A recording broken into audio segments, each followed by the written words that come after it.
السلام علیکم ورحمۃ اللہ۔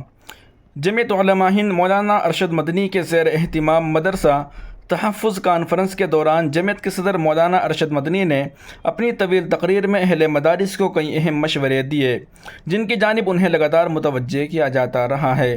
واضح رہے کہ اس وقت مشرقی یوپی انہدامی کارروائی سے سب سے زیادہ متاثر ہے۔ سرکاری اعداد و شمار کے مطابق 450 غیر قانونی مذہبی مقامات مسمار کیے جا چکے ہیں، جن میں مدارس بھی ہیں۔ مولانا ارشد مدنی نے اپنے پرانے بیان کو دہراتے ہوئے کہا کہ سپریم کورٹ کی پابندی کے باوجود مدارس کے خلاف کارروائی توہین عدالت ہے۔ مولانا ارشد مدنی نے کہا کہ مدارس کے تحفظ کے لیے ہماری لڑائی قانونی طور پر جاری رہے گی۔ اس دوران آپ نے مدرسہ چلانے والوں سے دستاویزات درست کرنے کو کہا۔ مولانا ارشد مدنی نے کہا کہ سپریم کورٹ کی اس بندی کے باوجود مدارس، درگاہوں، عیدگاہوں اور قبرستانوں کے خلاف یک طرفہ کارروائی بلا روک ٹوک جاری ہے۔ سینکڑوں مدارس کو غیر آئینی قرار دے کر سیل کر دیا گیا ہے۔ حکومت کی یہ مہم سپریم کورٹ کے حکم کی خلاف ورزی ہے۔ کہا کہ ہم عدالت کی کس پناہ میں ہیں؟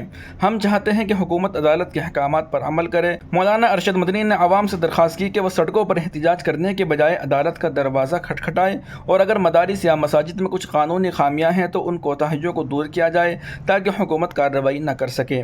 انہوں نے کہا کہ اتر پردیش سے لے کر اتراکھنڈ، آسام اور ہریانہ تک مذہب کی بنیاد پر مدارس اور مساجد کے خلاف کارروائی کی جا رہی ہے۔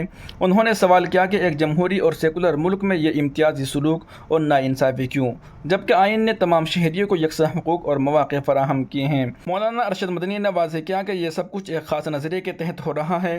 مولانا ارشد مدنی کی جانب سے جاری بیان میں کہا گیا ہے کہ مدارس مسلمانوں کی لائف لائن ہیں، حکومت ہماری لائف لائن کاٹنے کی سازش کر رہی ہے۔ نیز مدارس کو غیر آئینی قرار دینے اور ان کے خلاف کارروائی کی تازہ ترین مہم سپریم کورٹ کے فیصلے کی توہین ہے۔ سپریم کورٹ کو اس کا نوٹس لینا چاہیے۔ ہم جمہوریت، آئین کی بالادستی اور مدارس کے تحفظ کے لیے قانونی اور جمہوری جدوجہد جاری رکھیں گے۔ دوستو، اس طرح کی تمام تازہ ترین اپڈیٹ حاصل کرنے کے لیے بھی ویڈیو کے نیچے سبسکرائب والے آپشن پر کلک کر کے اس چینل کو سبسکرائب ضرور کر لیجیے گا۔ میں ہوں آپ کا میزبان محمد تھانوی، اور آپ دیکھ رہے تھے محاسن اسلام یوٹیوب چینل۔